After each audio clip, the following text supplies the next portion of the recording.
Welcome to Biblical Viewpoints, a program brought to you by the Churches of Christ and dedicated to the restoration of New Testament Christianity. For over 30 years, it has been the intent of this program to uphold the Bible as the final authority in religious matters. You have heard man's viewpoints, but we invite you to open God's Word and join us as we search for the biblical viewpoint.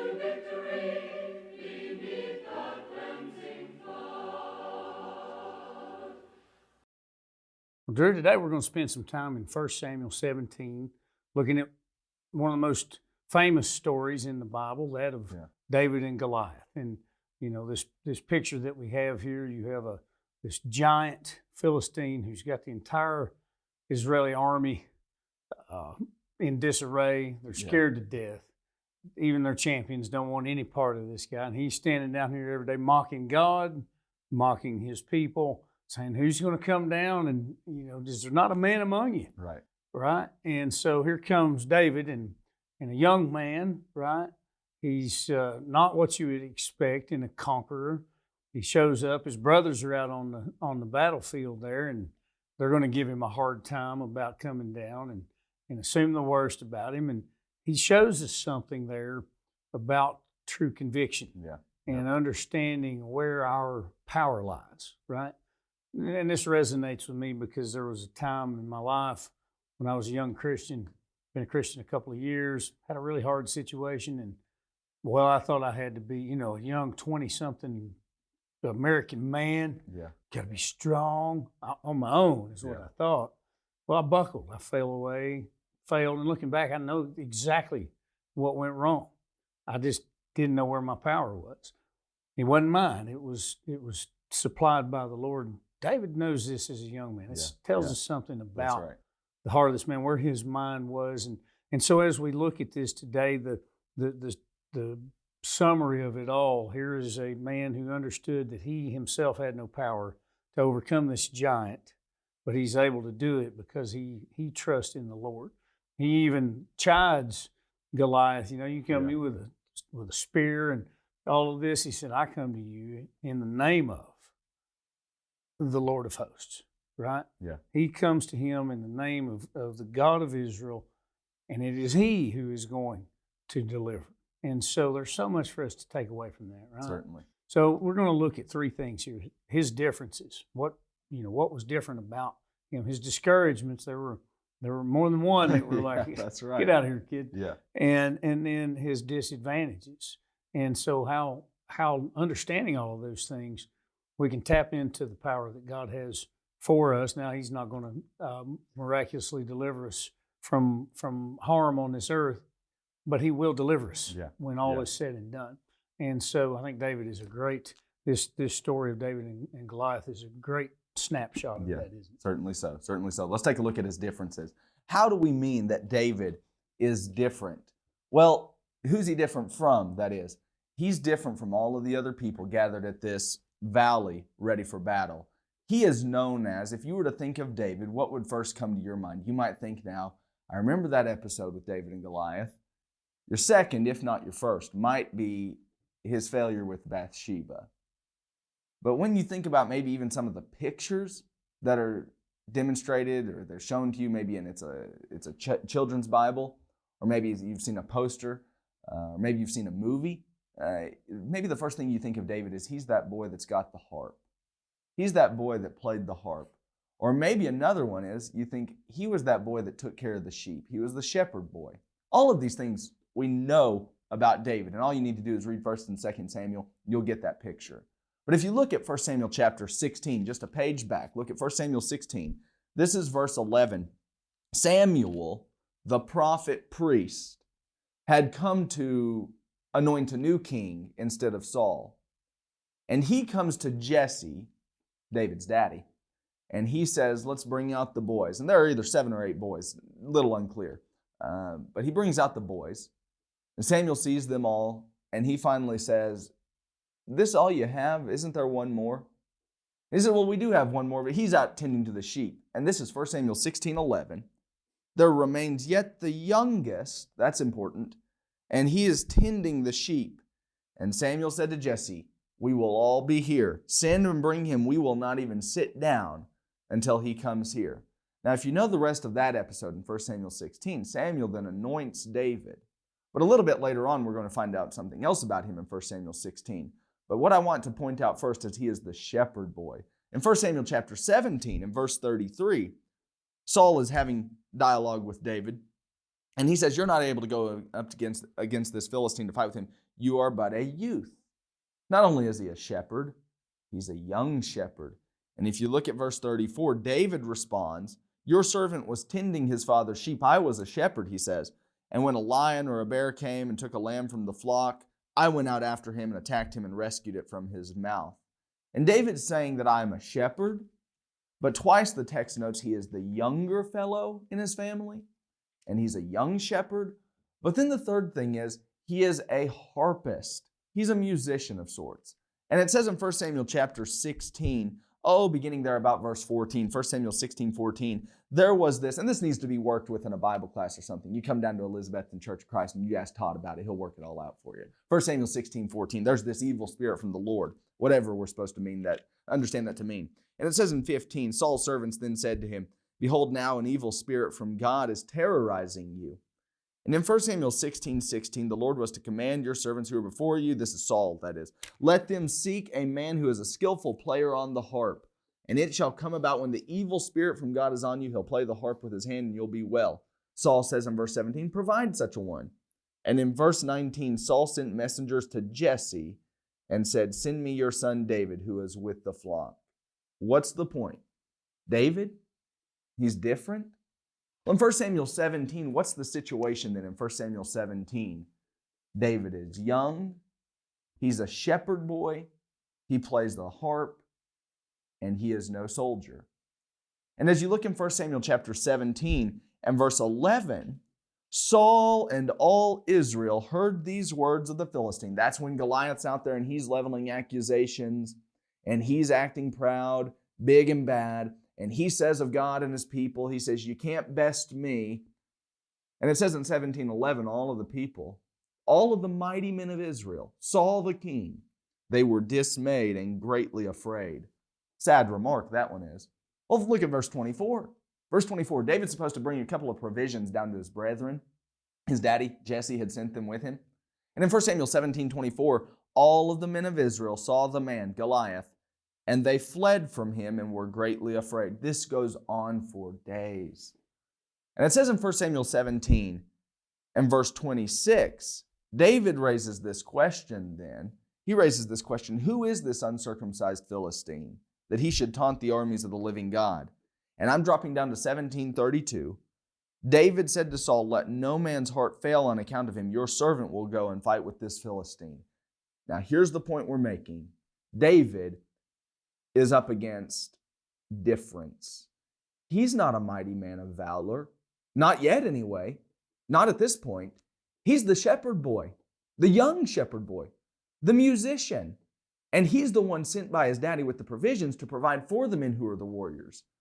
And I'm thinking then about these three things, and I'm thinking about us, and I'm thinking if we self-reflect for a moment, what are our differences? You see in 1 Timothy chapter 4 and verse 12, Paul writes to Timothy, an apparently young man, and says to him, let no man despise your youth.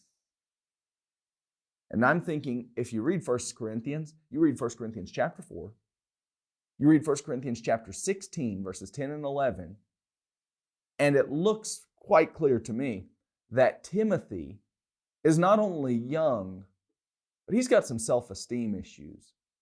And it looks like he writes in 1 Timothy 4, don't be too hard on Timothy. I'm sending him in my place. He says in 1 Corinthians 16, 10 and 11, take it easy on Timothy. And he's saying, don't be a problem for him. He's coming to do my work. And then in 1 Timothy 4, with Paul's remark, don't let anybody despise your youth, looks like Timothy's not only young, but he's got some self-esteem issues. You suffer from anything like that? I don't know. Maybe you do. Maybe you do. Don't let the differences stop you. You see, David walks into this situation, and there are trillions of differences. So I'm only pointing out a few. Trillions of differences. But David's not about to let that stop him from doing what he needs to do. Then I thought of this other boy, and that's Jesus. And it says in Mark chapter 6 and verse 3, He was the carpenter's boy. Why, it says of Jesus in Mark 6:3, he was a carpenter himself. And while he may be something like a woodworker and he's able to build tables or maybe fix a door or something of that sort, he goes into, in several cases, goes into the religious leaders of the day, the Pharisees, the Sadducees, the lawyers, the doctors, etc., etc., etc. And he's not afraid, as he says in Luke chapter 2, to be about his Father's business. So here's the point I'm making about David. David is a different fellow. We might have thought he's not capable, he's unable, he's unqualified. But the differences wouldn't stop David. And maybe, Todd, we shouldn't let the differences stop us either. That's right. There are discouragements that are going to come his way. There were two things that I think David had that we all need to have. One was he had his mind made up that he was just going to be a servant of the Lord regardless of what anybody thought. Yeah, right? That's right. That's right. And he wasn't going to let his youthfulness get in the way. We need to think about that too. And we older people in the church, particularly in the world around us, for that matter, we need not assume that because somebody's young, they're incapable. Yeah, that's right. That is right. Our oldest son, for his 7th birthday, asked me for a push mower. Okay? And I got it for him. I didn't just turn him loose with it because I was afraid he'd cut his foot off, but I could just as easily cut mine off. But I took the time to train, but he did that, right? Yeah. We need to know, and especially in the church, we oftentimes talk about the youth as the church of the future. If they have obeyed the gospel, they are the church right now. Yeah. And they can do so much more. And then I've had people, we do cradle roll classes, right? The 0s to 2 years old. Yeah. And a lot of people look down on it like it's some, not worthy of the time and effort. Yeah. Wrong. Those little ones can learn so much during those years. And so what you pointed out in 1 Timothy chapter 4, verse 12, that word that's used there, despise your youth, as some have, or look down on, that literally it means to think down. Yeah. Let no one think down your youthfulness. Just because you're young, and he goes on to say, here's how you combat that. Be an example. Yeah. Well, David's going to show up and be an example. And that's not just a lesson then for our young people. That is a lesson for our older people. I think I read this one fellow, John Oswalt, and he was talking about students have this uncanny way of besting their teachers. And I thought of that, and I thought, oh, what will my son do to... And I think sometimes we as the older ones are threatened by that. Right. We feel like these young people who maybe in some ways are advanced beyond us, we feel threatened, maybe even jealous in some ways. And that shocks us, and it makes us feel uneasy. And maybe there's a lesson here too, and I don't want to take our next point, but maybe Saul and the brothers need to start thinking, maybe David's got something to offer here, and maybe we need to be doing some learning. You bet. Absolutely. So let's look at these discouragements. He had at least two. The first from his oldest brother, 1 Samuel chapter 17, verse 28. Eliab, his oldest brother, heard when he spoke to the men, and Eliab's anger was aroused against David. And he said, why did you come down here? And with whom have you left those few sheep in the wilderness? I know your pride and the insolence of your heart, for you have come down to see the battle. So think about this. He is belittled falsely, mind you, for a poor work ethic. He says, what about those few sheep? Now, a couple of things. One, he's already acting as if David's primary job is the shepherd boy, as if those sheep were not important. Anybody growing up living in an agricultural society, your livestock was your livelihood. And so the work that he was doing, though he wasn't out on the battlefield, was significant. But then the second is he's accusing him of being derelict in his duties. Well, his father was the one that sent him down there, right, to take these provisions to his brothers. And then he's accused of having poor motives. Okay, so you're not doing the work you're supposed to be doing. You're down here just to see what's going on. You're just being nosy, if you will. Kind of like those people on the interstate, you get backed up and you're trying to figure out what happens, and there's a wreck off to the side over there. Everybody's rubbernecking. That's what they're accusing David of doing. His brother's accusing him of doing here. None of which is true. David was coming in the integrity of his heart to do what his father sent him to do, and he gets down there and he sees what's going on, and he's like, wait a minute. We have the God of heaven. The Lord of hosts is in back of us. What are we afraid of a 9-foot man for? Sure, he's big. Sure, he's a champion. Sure, he's a mighty warrior, but is he anything compared to the one that spoke the universe into existence? I dare say not. And so they saw a giant, and he could only see the giant in the background of Israel, the one who was standing behind them ready to deliver them to victory. And so he was discouraged by his brother first, then from the king. And standing in those positions, we have real life problems going on here. We don't have time for a young shepherd boy to come down here and try to insert himself into this issue. But they were paralyzed. Nobody there was doing anything, and they weren't about to. They were scared to death because they didn't share that same faith and faithfulness that David had. David said, God can deliver us from anything. Nobody is as mighty as he.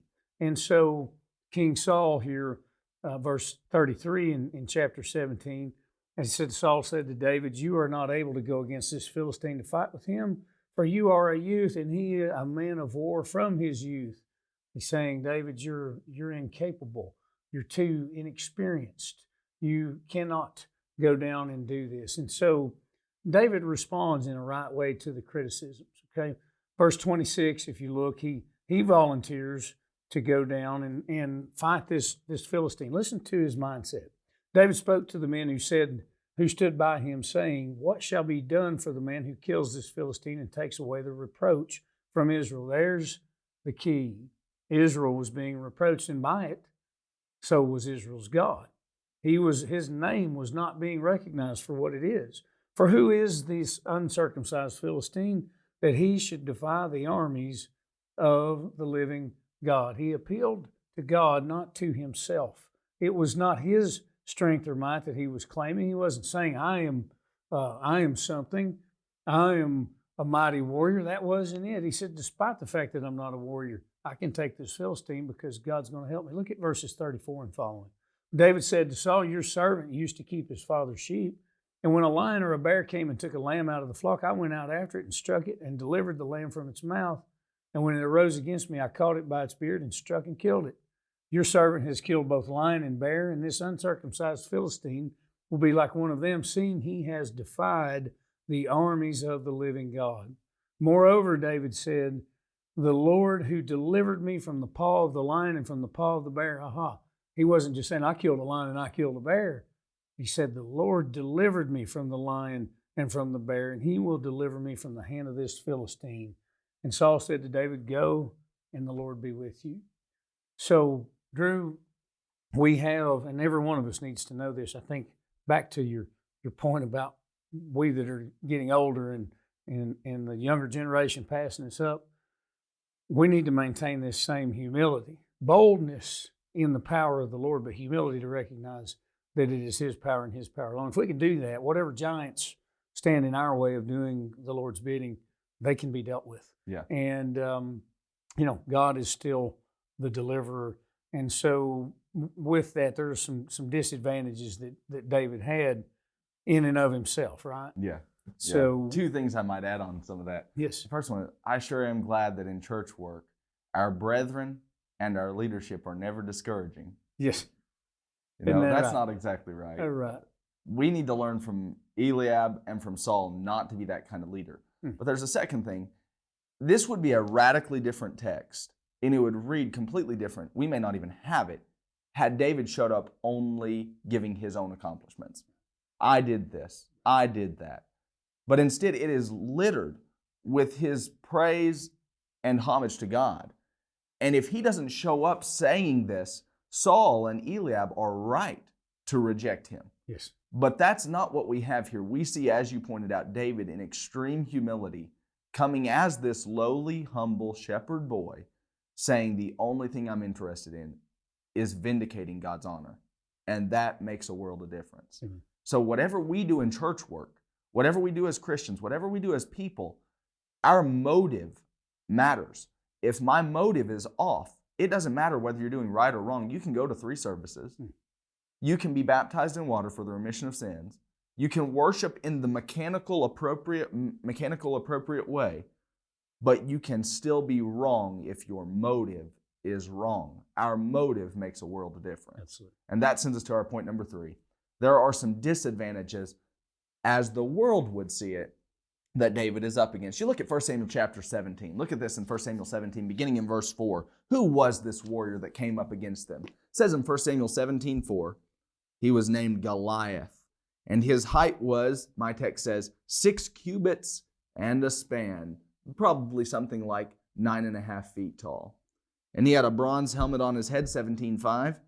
And he was clothed with a scale armor which weighed 5,000 shekels of bronze. Now you may say, I'm not real sure how that translates. Go ahead and think about 125 pounds. 125 pounds for his armor.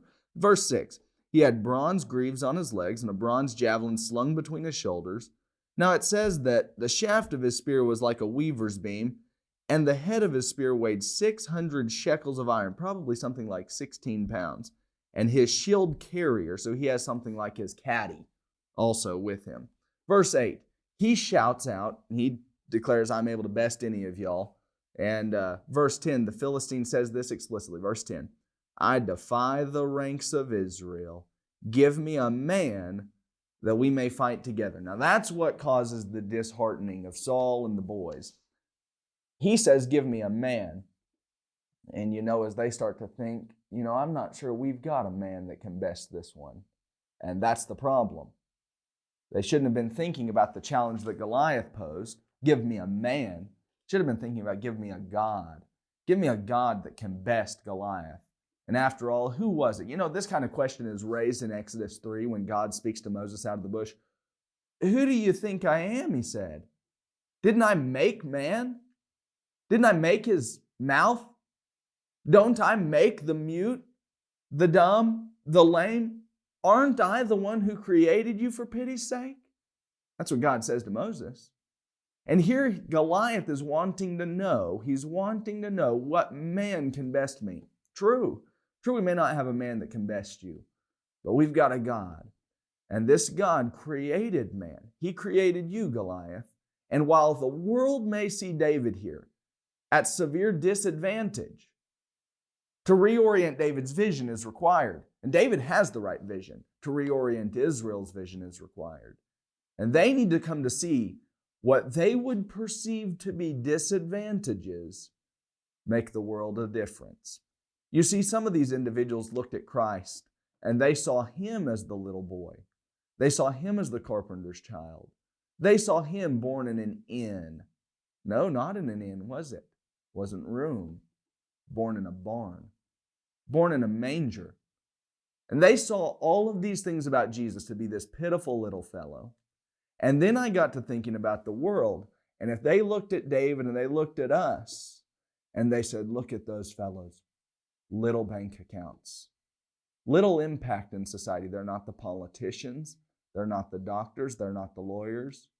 Maybe we need to reorient our vision and see that it's the little things that make the world a difference.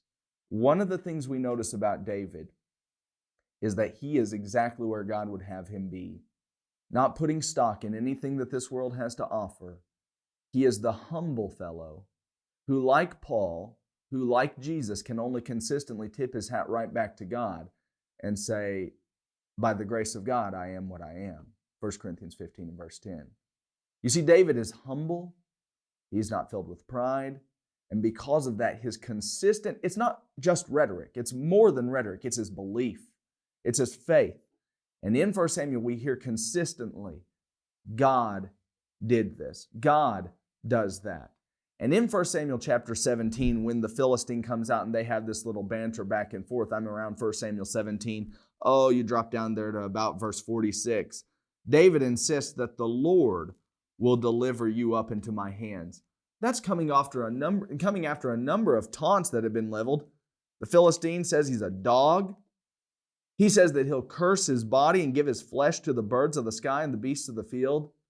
And David's consistent, not just rhetoric, but faithful response is this: God has enabled me. Folks, what the world perceives to be your disadvantages may actually turn out, if you use them appropriately, to be exactly what you need to have in order to draw closer to God.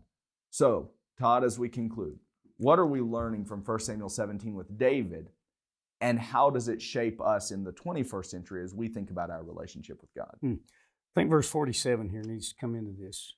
Then all this assembly shall know that the Lord does not save with sword and spear, for the battle is the Lord's, and he will give you into our hands. Yeah.